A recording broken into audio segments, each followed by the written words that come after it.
So this dude is either the unluckiest husband in the history of the human race, or he is quite literally the devil walking among us.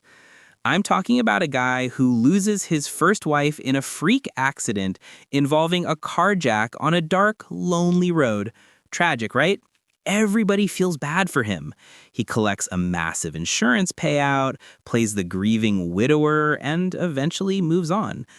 But then, almost 2 decades later, his second wife, a brilliant, wealthy doctor, falls off a cliff in the middle of a national park while they're celebrating their wedding anniversary. And guess who is the only person standing there when it happens? You guessed it, Harold.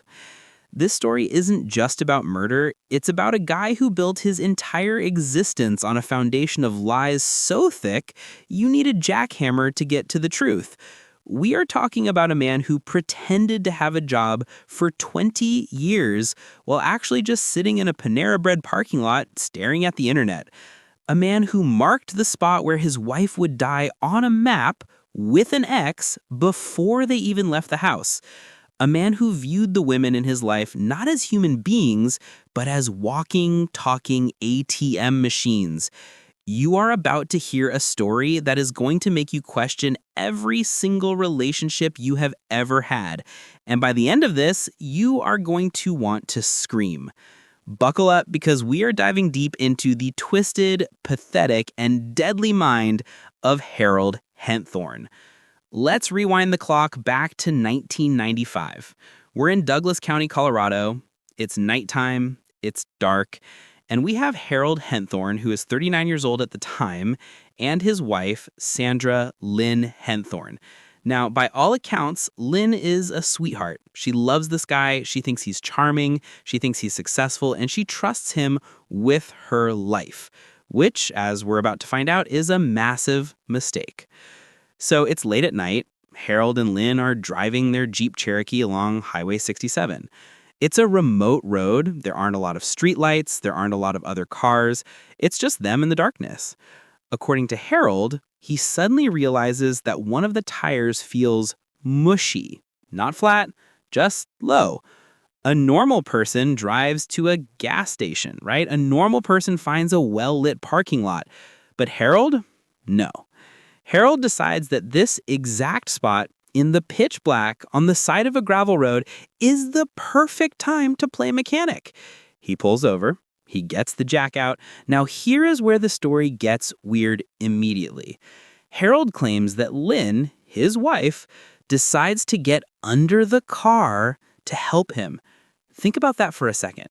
Why would the passenger get under the car to help change a tire? Harold claims she was looking for a lug nut that rolled away. Under the car, in the dark, while the car is jacked up on gravel. Does that make sense to any of you? Because it doesn't make sense to me. But that's his story. So Harold is changing the tire. Lynn is allegedly under the vehicle looking for this magical missing lug nut. And then, according to Harold, tragedy strikes. He claims he throws the flat tire into the back of the Jeep, and the force of the tire hitting the trunk shakes the car. The jack slips, the Jeep comes crashing down, and Lynn is crushed underneath it. Harold flags down a passing motorist. He plays the part of the frantic husband perfectly. He's screaming, he's crying, he's acting like his world has just ended. When the paramedics arrive, Lynn's still alive, but barely. She's rushed to the hospital, but the injuries are too severe. She passes away. Now, the police investigate. They look at the scene. They see the car. They see the jack. And yeah, it looks suspicious. There are definitely some cops on the scene who are thinking, this doesn't smell right. For one, the jack wasn't just slipped. It looked like the car was pushed. Also, there's a distinct lack of dirt on Lynn's clothes that you'd expect if she was crawling around looking for a lug nut. And let's not forget the footprints. There's a footprint on the fender of the car that looks suspiciously like someone kicked the car off the jack. But here's the thing about 1995 forensics and small-town investigations. Sometimes things just slip through the cracks. Harold is a smooth talker. He's religious, he goes to church, he presents himself as this upstanding member of the community. He looks the detectives in the eye and cries about his beloved Lynn. And eventually, the sheriff's department rules it an accident. Case closed. Harold walks away. And oh yeah, he doesn't just walk away empty-handed, he walks away with a life insurance payout of nearly $600,000. Boom! Just like that. He's a widower, he's rich, and he's free. Real quick, if you're already thinking this guy is guilty as sin, hit that subscribe button because we are just getting started and the audacity of this man is about to go through the roof. Fast forward 4 years. It's 1999. Harold has spent the last few years enjoying his grief and his money. But $600,000 doesn't last forever, especially when you don't have a job. And we need to talk about the job situation because this is key to understanding who Harold Henthorn is. Harold tells everyone he meets that he is a high-powered fundraiser for charities and nonprofits. He hands out business cards, he wears suits, he talks about big deals and conferences. He tells people he's a consultant who helps churches raise millions of dollars. But in reality, the dude is unemployed. He hasn't had a steady paycheck in years. He is literally living off the insurance money from his first wife's death. But he needs a new source of income. He needs a new mark. Enter Toni Bertolt. Toni is the total package. She's 37 years old. She's an ophthalmologist, which, if you don't know, is an eye doctor who performs surgery. It is a high-stress, high-reward, incredibly difficult job. Toni is smart, she's successful, and she comes from a wealthy, loving family in Mississippi. But she's also lonely. She's a devout Christian, she wants a family, she wants kids, and she hasn't found the one yet. She meets Harold on a Christian dating website, and Harold, he knows exactly how to play this game. He charms her. He tells her everything she wants to hear. He presents himself as this wealthy, successful entrepreneur who shares her faith and her values. He sweeps her off her feet. Now, Toni's family, they're not buying it. They meet Harold and they immediately get bad vibes. He's weird, he's controlling, he dominates the conversation, he brags constantly. He tells these stories that just don't add up. But Toni is in love. She sees what she wants to see. And within a year, they are married. They move to Denver, Colorado, and almost immediately, the isolation begins. This is textbook Abuser 101, folks. Harold convinces Toni to leave her practice and move to Colorado away from her family and friends. Then, he starts taking over every aspect of her life. He takes control of the finances. He tells her, babe, you're the doctor. You're busy saving site. Let me handle the boring money stuff. I'm a businessman. I'm good at this. And Toni, trusting him, agrees. She hands over her paycheck. She hands over her savings. She has no idea where the money is going. And where is it going? It's going to maintain the illusion of Harold's life. See, Harold still doesn't have a job. He pretends to work. Every morning, he puts on a suit, kisses Toni goodbye, and leaves the house. He tells her he's going to meetings. He tells her he has business trips. But do you know what he's actually doing? He drives to a Panera Bread, buys a coffee, and sits there on the free Wi-Fi all day. That is his job, being a fake businessman at Panera. Or he goes to the local country club and hangs out. Or he just drives around. For 20 years, this man faked a career. Imagine the energy it takes to lie like that every single day. Imagine looking your wife in the eye, a woman who is working 12-hour days performing delicate eye surgeries, and lying to her about contributing to the household while you're actually just draining her bank account. And he is draining it. They have a nice house, nice cars, they take vacations, but it's all funded by Toni's hard work and the diminishing pile of cash from the first wife's death. They have a daughter, Haley, and Harold uses the child as another tool of control. He becomes obsessed with being the perfect father, which really just means he micromanages everything and tries to turn the kid against Tony's family. He limits the grandparents' visits. He listens in on phone calls. If Tony is on the phone with her mom, Harold is in the background or he puts it on speakerphone. He never lets her have a private moment. By 2012, things are starting to crack. The money's running out. Tony's income is great, but Harold's spending is out of control, and he's made some bad investments. He's feeling the pressure. He needs a reset. He needs another payday. And just like that, the loving husband decides it's time for Tony to have an accident. It starts in late 2011. Harold is doing maintenance on their house. He's working on the porch deck. He asks Tony to come outside and help him with something. He needs her to look at something under the porch. As she walks out, a massive beam falls from the porch roof and strikes her. It hits her in the head. It cracks her vertebrae. It nearly kills her. Harold plays the panicked husband again. "Oh my God, are you okay? It just slipped. I'm so sorry." Tony is in pain. She's terrified, but she believes him. It was just a freak accident, right? A construction mishap. But looking back, police believe this was attempt number 1. This was a dry run. Or maybe he hoped it would finish the job right there. But Tony is tough. She survives. She recovers. But she's shaken. Harold realizes he needs a better plan, something more definitive, something that leaves no room for survival. He starts planning their 12th wedding anniversary trip. He tells Tony, "Honey, I want to take you to Rocky Mountain National Park. Just the two of us. A romantic hike. We'll celebrate us." Tony isn't a huge hiker. She has bad knees. She's getting older. She prefers the beach. But Harold insists he's pushing for the mountains. Why? Because cliffs are dangerous and accidents happen on cliffs all the time. Before the trip, Harold does something that will eventually seal his fate. He drives to Rocky Mountain National Park by himself. He scouts the location. He isn't looking for the best view. He's looking for the deadliest drop. He hikes up Deer Mountain. He goes off the trail. He finds a spot that is rugged, remote, and has a sheer drop of about 140 feet.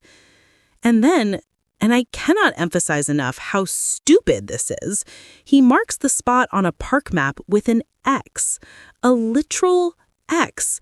Like he's a cartoon villain in a Scooby-Doo episode. He marks the murder spot on a map and keeps the map in his car. September 29th, 2012, the day of the hike. Harold and Tony drive up to the park. It's a beautiful day, but it's getting late. They start hiking up the Deer Mountain Trail. Now, remember, Tony isn't in great hiking shape.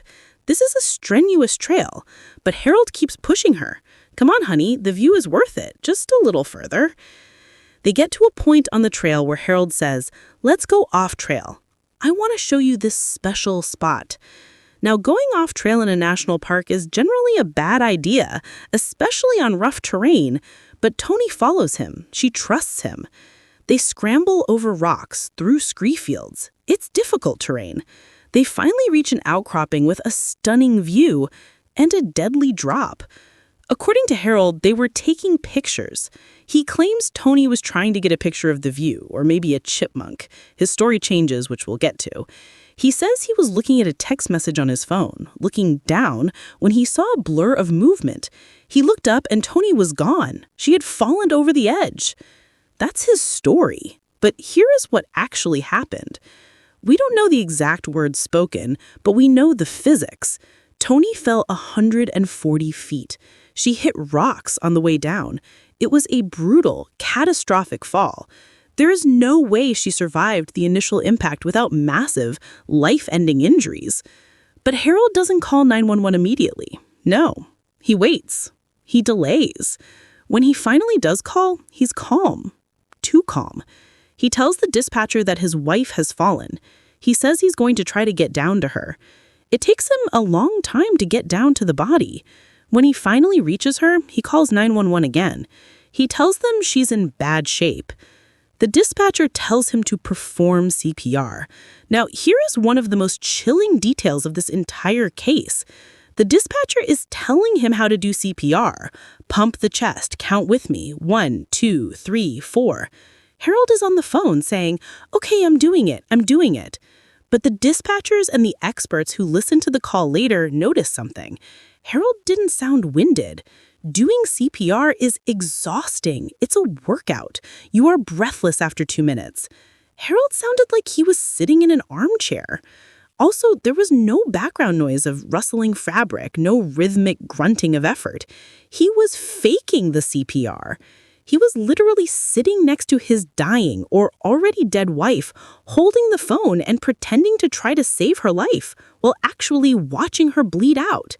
Tell me in the comments, is there anything more evil than faking CPR on your own wife? Because I can't think of anything. The park rangers are dispatched, but it's a remote area. It takes them time to get there. When the first ranger finally arrives on the scene, Harold is behaving strangely. He's not frantic. He's not covered in blood or dirt like someone who has been desperately trying to save a life. He's checking his phone. He's texting people. While his wife's body is lying a few feet away, Harold Henthorn is texting his boss, remember the fake job, to let him know he might be late for work on Monday. He's texting friends. He's sending out updates like, Tony is injured, critical, pray. The ranger starts asking questions. What happened? And here comes the word vomit. Harold starts spinning tales. Oh, she was taking a picture. She slipped. I didn't see it. I was looking at a text message from my daughter's babysitter. The ranger looks at Tony's body. He looks at the clef. He looks at Harold. And his gut screams, this guy is lying. Why? Because of the camera. Harold claimed Tony was taking a picture, but the camera was found near her body, intact. If she had fallen 140 feet with the camera in her hand or it had fallen with her, it would be smashed. But it wasn't. It was placed there. Also, there was the map. Inside Harold's car, which the rangers searched later, they found that map, the map of Rocky Mountain National Park. And right there on the Deer Mountain Trail was a handwritten X. When they asked him about it, he stuttered. Oh, that's just a spot I thought we might like. Yeah, right. A spot you thought you might like to commit murder. The investigation kicks into high gear, but this isn't 1995 anymore. Technology is better. Communication between agencies is better. And the National Park Service investigators are not small-town sheriffs. They are federal agents, and they do not play around. They start digging into Harold's background, and oh boy, do the skeletons start dancing out of the closet. First, they find the life insurance policies. Harold had taken out 3 separate policies on Tony's life, totaling $4.7 million. That is a staggering amount of money. And get this, he never told Tony about them. She had no idea she was worth almost $5 million dead. Then they uncover the job lie. They subpoena his bank records, his employment history. They find nothing. No paychecks, no W-2s, just a trail of deception. They find out about the Panera Bread office. They interview the employees at Panera who are like, yeah, that weird guy in the suit, he comes in every day, buys a bagel, and sits there for 8 hours. The investigators realize they are dealing with a pathological liar, a man who lives in a fantasy world where he is a hero and a tycoon when he is actually a parasite. But the smoking gun, the thing that really nails him to the wall, it's the first wife. The Colorado authorities contact the Douglas County Sheriff's Department and say, hey, did you guys have a Harold Henthorn involved in a suspicious death back in the 90s? And the Douglas County cops go, holy crap, yes. They reopen the Lynn Henthorn case, they re-examine the evidence with fresh eyes, they see the pattern, the isolation, the accident in a remote location where Harold is the only witness, the life insurance payout. It's the same playbook. He used it once, it worked, so he used it again. But this time, Harold got sloppy. He got arrogant. He thought he was smarter than everyone else. The trial begins in 2015, and it is a spectacle. The prosecution lays it all out. They paint a picture of a cold, calculating sociopath. They bring in the map with the X. They bring in the financial records showing he was broke and desperate.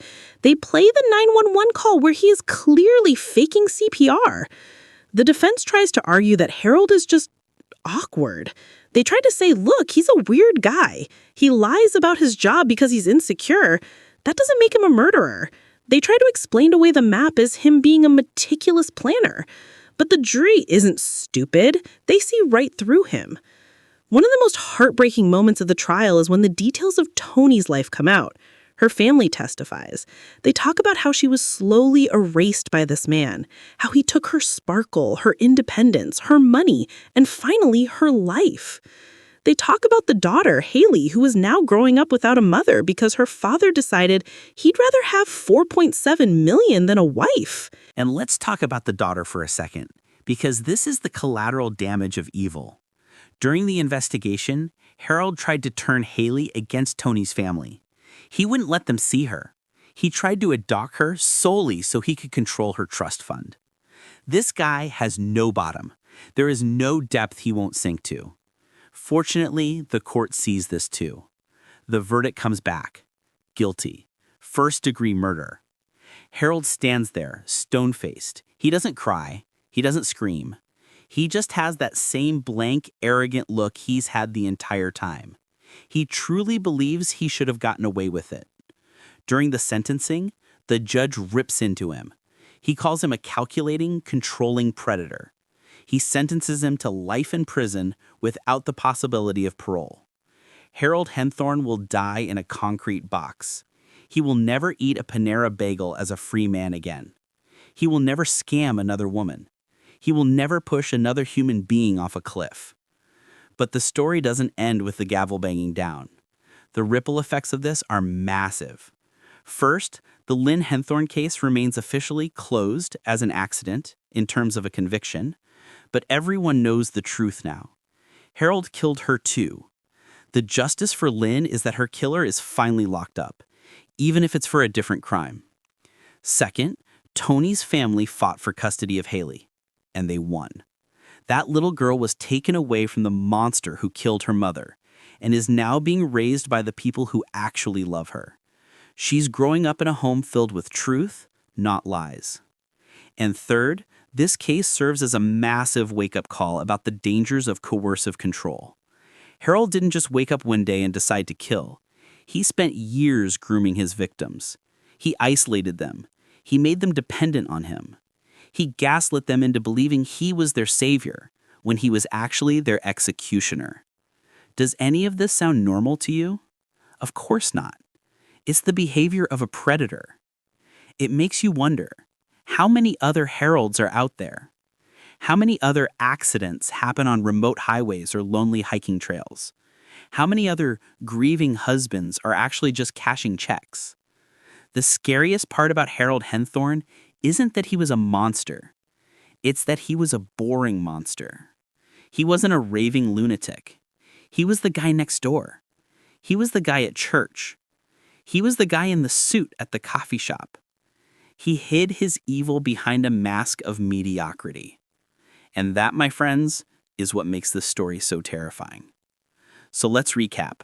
Harold Henthorn killed his first wife with a carjack for $600K, faked a career for 20 years, married a doctor, drained her money, and isolated her, dropped a beam on her head as a practice run, pushed her off a cliff for $4.7 million, marked the murder spot on a map with an X, faked CPR on a recorded line, got caught because he was too arrogant to realize that cops in 2012 have better technology than cops in 1995. This guy is cooked. He is done. And frankly, he deserves every single second of misery he gets in that cell. If you stuck around this long, you're a legend. Do me a favor and hit that subscribe button because I have got way more insane stories coming down the pipe, and trust me, you do not want to miss the next one. It involves a priest, a ninja sword, and a bag of diamonds. I'm not even joking. Until next time, keep your eyes open, watch out for falling beams, and for the love of God, if your partner marks an X on a map before a romantic trip, run. Just run. Peace.